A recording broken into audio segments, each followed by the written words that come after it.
Story. Free money bonanza began today. President Bush signed that $168 billion economic stimulus bill this afternoon. Well, that story was front-page news everywhere. There was another one that was far more important that has essentially been ignored, and that is this. The U.S. Treasury Department, the same one that's encouraging government to open up its checkbook, just announced that our federal spending is already over 8% ahead of last year's pace, and the deficit is nearly double. It all confirms what most of us, who live outside of Washington have already known for years. The problem is overspending by these crazy people in Washington.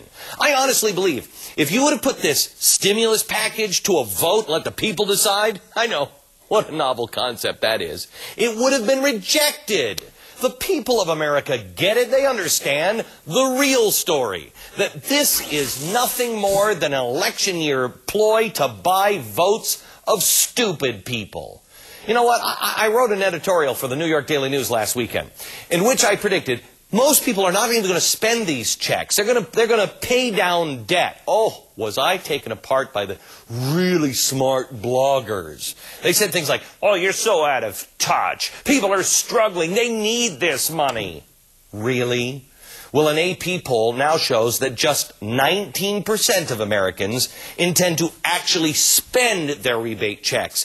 Everybody smart is going to save it or use it to pay off debt because they know things are getting bad. Both of those things will not do a damn thing to help this economy. But put that inconvenient little fact aside for just a second. Let's pretend that everybody is dumb enough to spend these checks. Doesn't it matter what they buy? The answer, according to the chairman of the Federal Reserve, is yes. Quote, well, you'd hope that they would spend it on things that were domestically produced so that the spending power doesn't go elsewhere. Domestically produced? Ben, have you been to a store lately? We don't produce anything in this country anymore. And if you're wondering what he meant by our spending power going elsewhere, listen to Mike Huckabee, one of the few politicians who's actually been honest at least about this issue and this package.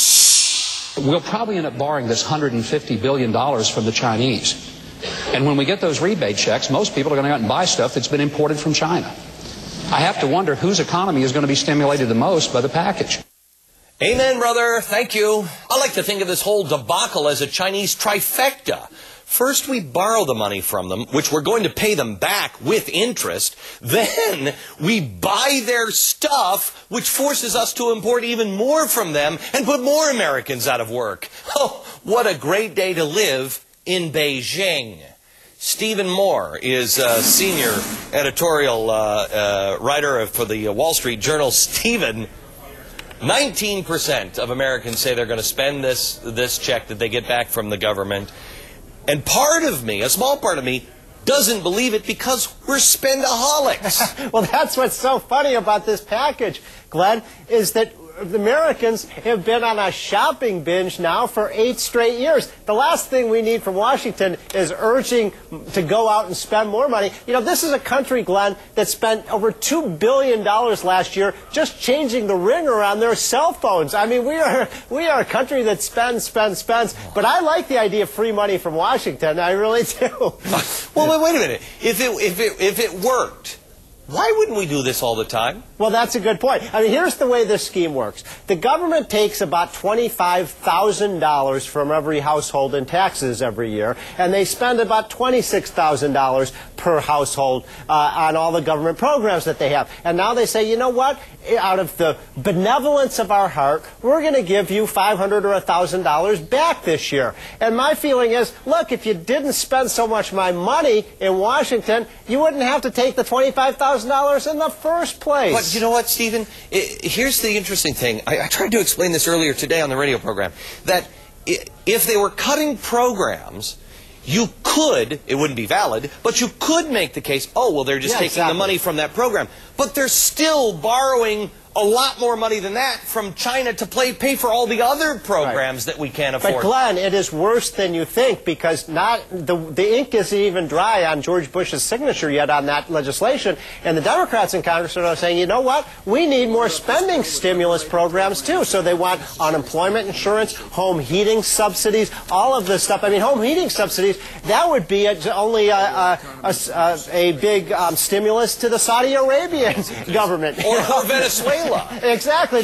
Hugo Chavez tax rebate. Here's what I pointed out earlier today. I said the only way that you can beat Barack Obama is to get him on the facts, on what he really wants to do.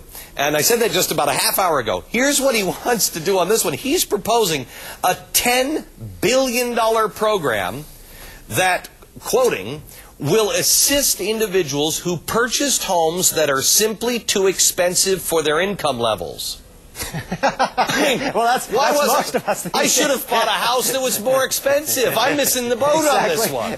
No, I mean, this idea that people took out these loans and they're victims of predatory lending is just so absurd. But it's the problem is Washington has grown so big, and these politicians, they treat spending like passing out candy to people. If we could get the budget under control, we wouldn't have this potential recession in the first place. I have to tell you, Stephen, it's almost like they're doing it intentionally. I don't see either side actually getting serious. Glenn, the only jobs that are going to be saved by the stimulus package are their own jobs in Congress. Yes, exactly right. And it's sickening. It really is. Stephen, thanks a lot. We'll talk to you again. Thank you. Now, if